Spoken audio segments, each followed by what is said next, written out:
د انکار حدیث فتنه، د انکار حدیث گمراهی، دا مشرک او بدعتي ته نه لګي. موحد سړی او نیک سړی د ګیرولو دپاره هم شیطان سره خپل جالونه دي کنه، چې توحید او سنت قبول کړي. شیطان ته پته ده چې دی خو نه بدعت ته تیاریږي او دی نه شرک ته تیاریږي.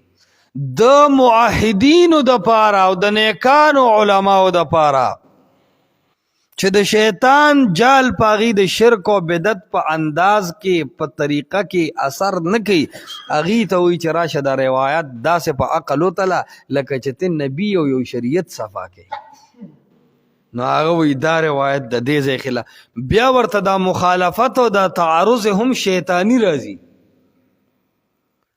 شیطان سره خو د حرامي توب او د بیمانه د خبرو د اس ام ایسو بالکل غټ پیکج لګېدلی دی. هر ټایم د ته بیا بریفنګ کوي، میسجونه د ته درلیږي چې دا ځای د قرآن خلاف، دا ځای دې وجې نه موحدین او نیکان علما د شپې الله ته جاړئ، د شپې الله ته جاړئ. تهجدو کې الله ته ودرېږي، ای الله چې کم د توحید د قرآن او د حدیث د امانت دې زما سینې ته وردنده کړی دی.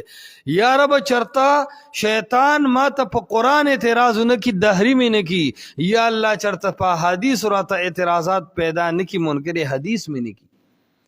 دا فتنه حق پرست علماء ته نن متوجه. نو عرض داده یؤمنون بالقرآن ونوی سوی یؤمنون بما انزل الیک. دی ما عموم کی تا ته اشاره ده که صرف یو قرآن وحی وی خو بل قرآن میں ویلی وی، خو چې ما یې اوی نو ما د عموم د پار راضی قرآن او حدیث دواړو ته شامل دی.